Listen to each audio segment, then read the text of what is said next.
अस्सलामुअलैकुम। BBN news में आपका इस्तकबाल है। मैं हूं सानिया। न्यूज़ की शुरुआत करते हैं हेडलाइंस से।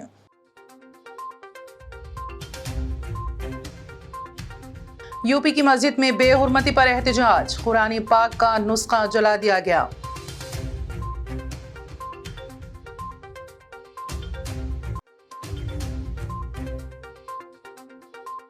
तेलंगाना में मुनुगुडु असेंबली हल्के के ज़िमनी इंतखाबात की पोलिंग का अमल जारी, 2 घंटे में 12% राय दही।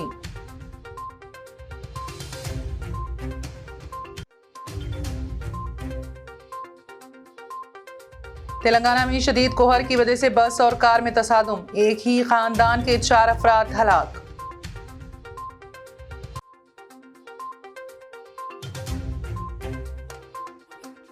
और बांग्लादेश की शिकस्त के बाद कोहली पर फेक फंडिंग का इल्जाम, कहा बस सीधा इंडिया को ट्रॉफी ही दे दें। और अब खबरों की तफसील। यूपी के जिले शाहजहांपुर की एक मस्जिद में कुरान पाक के नुस्खे को जला दिया गया। नुस्खा जलाने की खबर के बाद लोगों ने सड़कों पर निकलकर एहतजाज शुरू कर दिया। उजलत में आला पुलिस अफसरान भारी पुलिस फोर्स के साथ मौके पर पहुंच गए और लोगों को मनाना शुरू कर दिया। इस दौरान मुस्लिम कम्युनिटी से ताल्लुक रखने वाले अफराद ने एहतजाज किया, जिसे पुलिस ने हल्की ताकत का इस्तेमाल करते हुए एहतजाजियों को मुंतशिर कर दिया। पुलिस सुपरिंटेंडेंट एस आनंद ने कहा कि इस मामले में सीसीटीवी फुटेज मंजर आम पर आ गई हैं, मुकदमा दर्ज कर लिया गया है, मुल्जिमान की तलाश जारी है, जल्द ही सारा मामला बेनकाब हो जाएगा।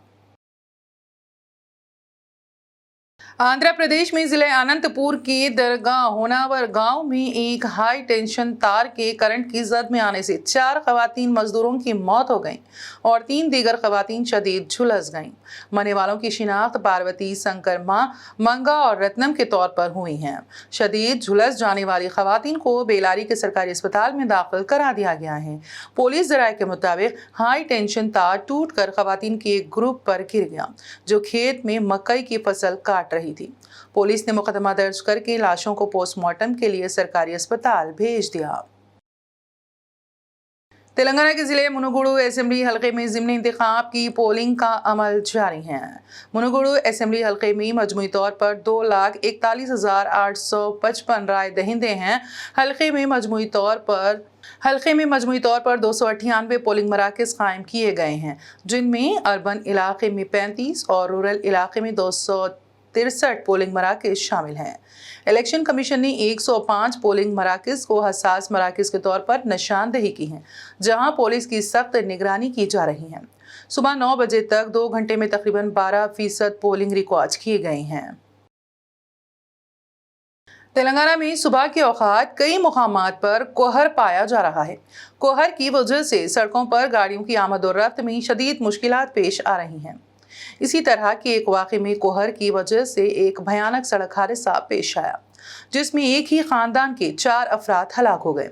नांदेड़ अकोला कौमी शाहरा पर एक आरटीसी बस और एक कार में तसादुम हुआ। इस वाक़े में 4 अफराद की मौके पर ही मौत हो गई। कोहर की वजह से सड़क साफ नजर नहीं आ रही थी, जिसके नतीजे में आरटीसी बस और कार के दरमियान तसादुम का वाक़या पेश आया। इत्तला मिलने पर पुलिस ने पहुंचकर इमदादी कार्रवाइयां शुरू कर दी। ताहम मरने वालों की तफसीलात मालूम नहीं हो सकी हैं। हादसे की मुकम्मल तफसीलात का अभी पता नहीं चल सका है। उत्तर प्रदेश के मुजफ्फरनगर जिले के थाना नई मंडी इलाके के गांव मुस्तफाबाद में 33वां कुश्ती के दंगल का इनेकाद किया गया। बिजनूर के बीजेपी रहनुमा प्रिंस चौधरी ने अखाड़े का इफ्तिताह किया। मुजफ्फरनगर के दंगल में ईरान के ओधी पहलवान ने पंजाब के भारत केसरी भोला पहलवान को शिकस्त देकर 3 लाख का इनाम अपने नाम कर लिया। इस मौके पर दंगल के ऑर्गेनाइजर अर्जुन पहलवान ने मेहमान खुसूसी प्रिंस चौधरी को पगड़ी पहनाकर खुश आमदीद कहा। इस दंगल में कई दूसरी बड़ी इनामी कुश्तियां भी हुई हैं। दोनों पहलवानों के दरमियान 25 मिनट की कुश्ती ने सबको तालियां बजाने पर मजबूर कर दिया। आखिरी 1 मिनट और 30 सेकंड में ईरान के ओदी पहलवान ने पंजाब के गोला पहलवान को अपने दाव के बलबूते अखाड़े से बाहर फेंक दिया और जीत अपने नाम कर ली। बुध को खेले गए वर्ल्ड T20 मुकाबले में बांग्लादेश की इंडिया के खिलाफ 5 रन से शिकस्त के बाद बांग्लादेशी क्रिकेटर नूरुल हसन ने विराट कोहली पर फेक फील्डिंग का इल्जाम आयद किया, जिससे मुमकिन तौर पर बांग्लादेश को अहम पेनल्टी रनर मिल सकते थे। मुबैना फेक फील्डिंग का ये वाक़या 185 रन के हदफ के ताक़ुब में बांग्लादेश की इनिंग्स के 7वें ओवर के दौरान पेश आया, जब अर्शदीप सिंह ने बाउंड्री से थ्रो फेंकी, मगर इसी दौरान सर्कल के अंदर मौजूद कोहली ने थ्रो फेंकने का इशारा किया। इस हवाले से अनफेयर प्ले क्रिकेट का कानून 41.5 कहता है कि जानबूझकर बल्लेबाज की तवज्जो हटाना, उसे धोखा देना या उसके रास्ते में रुकावट बनने पर एम्पायर डेड बॉल का फैसला करके बैटिंग साइड को 5 रन दे सकता है। नूरुल हसन ने मैच के बाद इस वाक़े का जिक्र करते हुए रिपोर्टर्स को बताया है कि हम सब ने देखा है कि ग्राउंड गीला था, एक फेक थ्रो फेंकी गई, इसके 5 पेनल्टी रन मिल सकते थे, ये बात हमारे हक में जा सकती थी, ताहम बदकिस्मती से ऐसा नहीं हुआ। शुमाली कोरिया के जरिए बरोज़े बुध 23 मिसाइल दागे जाने के बाद जनूबी कोरिया के एक जजीरे पर फिजाई हमले के सायरन बजाए गए और लोगों को जेर जमीन बंकरों में ले जाया गया। वहीं जापान के वज़ीर आज़म दफ्तर ने हंगामी मिसाइल फायर करने के बाद अलर्ट जारी कर दिया है। शुमाली कोरिया ने एक मिसाइल दागा जो जापान के ऊपर से बहरुल काहल की तरफ जा गिरा। शुमाली कोरिया की तरफ से दागे गए मिसाइलों में से कम एक का रुख जनूबी कोरिया के जजीरे की तरफ था। इसी दौरान जनूबी कोरिया ने भी जवाबी कार्रवाई के तौर पर इसी सरहदी इलाके में अपना मिसाइल दागा। कांग्रेस लीडर राहुल गांधी की भारत जोड़ो यात्रा जारी है। इसी सिलसिले में 7 नवंबर को उनका सफर महाराष्ट्र में दाखिल होने वाला है और 16 नवंबर को ये यात्रा अकोला जिले में दाखिल हो रही है। इस सिलसिले में अकोला जिले में कांग्रेस कमेटी की जानिब से तमाम तर तैयारियां की जा रही हैं।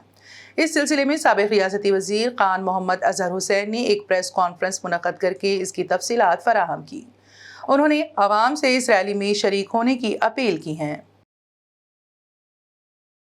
अकोला जिले में वो लोग जैसा ही अपने लक्ष्मणराव जी आपको बताएंगे कि पातुर में 16 तारीख को आ जाएंगे और 16, 17, 18 ये 3 दिन जो है ये अकोला जिले में से होते हुए वो अपने बुल्डाना जिले में जाएंगे और बुल्डाना शेगांव में उनकी बहुत बड़ी पब्लिक मीटिंग है जो कि वहाँ रखी जाएगी। पब्लिक मीटिंग शेगांव में रखी जाएगी। आप सबसे विनती है, सभी जनता से विनंती है कि कितना बड़ा कदम जो कि इतिहास में आज तक कभी हुआ नहीं, इतनी बड़ी पदयात्रा दुनिया में कहीं कभी हुई नहीं है। इतनी बड़ी पदयात्रा राहुल गांधी कर रहे हैं, उनको मिलने के लिए, उनको देखने के लिए, उनको सुनने के लिए हजारों लाखों की तादाद में आप लोग यहाँ आए और इस पदयात्रा को कामयाब बनाए। नामपल्ली मंडल के चितम पहाड़ में पोलिंग का अमल सुबह 7 बजे से शुरू हुआ और शाम 6 बजे तक जारी रहेगा। यहाँ पर खवातीन की लंबी कतारें नजर आईं जो अपना हक राय दही इस्तेमाल करने पहुंची हैं। 47 उम्मीदवारों की सियासी किस्मत का फैसला करने के लिए अपना हक राय दही इस्तेमाल करने के अहल हैं। पोलिंग के दौरान बीजेपी उम्मीदवार कोमटी रेड्डी राजगोपाल रेड्डी ने पोलिंग मराकज का दौरा किया और इंतजामात का जायजा लिया।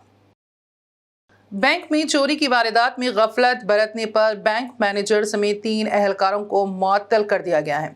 तफसीलात के मुताबिक डिस्ट्रिक्ट कोऑपरेटिव सेंट्रल बैंक की ब्रांच में 21 लाख रुपए से जायद की चोरी की वारदात के बाद बैंक मैनेजर समेत 3 मुलाजिमीन को फौरी तौर पर मुअत्तल कर दिया गया। गोगांव थाने के इंचार्ज महेश ने बताया कि फिलहाल इस मामले में पुलिस की जांच जारी है। और अब आखिर में एक नजर हेडलाइंस पर।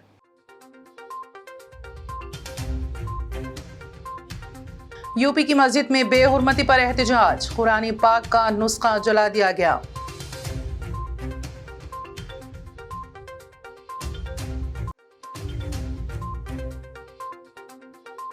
तेलंगाना में मुनुगुडु असेंबली हल्के के ज़िमनी इंतखाबात की पोलिंग का अमल जारी, 2 घंटे में 12% राय दही।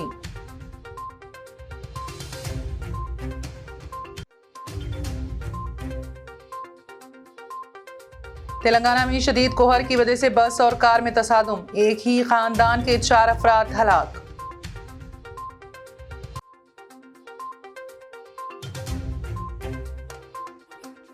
और बांग्लादेश की शिकस्त के बाद कोहली पर फेक फील्डिंग का इल्जाम, कहा बस सीधा इंडिया को ट्रॉफी ही दे दें। BBN न्यूज़ में फिलहाल इतना ही। ताज़ा तरीन अपडेट्स के लिए देखते रहिए BBN न्यूज़। BBN चैनल के व्यूअर्स के लिए एक अहम इत्तला। अब BBN चैनल का टेलीकास्ट भारत भर में हो रहा है। हमारे व्यूअर्स भारत में कहीं भी टीवी पर अब BBN चैनल देख सकते हैं। स्क्रीन पर BBN चैनल की टेलीकास्ट डिटेल्स दस्तयाब हैं। इसके अलावा भारत भर में किसी भी एरिया में अगर आप BBN चैनल देखना चाहते हैं तो आप अपने केबल ऑपरेटर को इसके लिए कह सकते हैं। आपकी डिमांड पर वो ज़रूर BBN चैनल टेलीकास्ट करेंगे, क्योंकि BBN एक फ्री टू एयर चैनल है। इसके लिए आपको सिर्फ हमारे दिए गए नंबर पर केबल ऑपरेटर से कॉल या व्हाट्सएप पर मैसेज करवाना है। हम आपके केबल ऑपरेटर तक BBN चैनल पहुंचा देंगे, जिससे वो आपके एरिया में टेलीकास्ट कर सकते हैं। इसके लिए चैनल की हमारी पूरी टीम लगातार काम कर रही है ताकि आप तक BBN चैनल को पहुंचाया जाए। इसके अलावा BBN चैनल को भारत भर में रिपोर्टर्स की ज़रूरत है। अगर आप सहाफ़ी हैं और BBN चैनल से जुड़ना चाहते हैं तो आप भी दिए गए नंबर पर रब्त कर सकते हैं।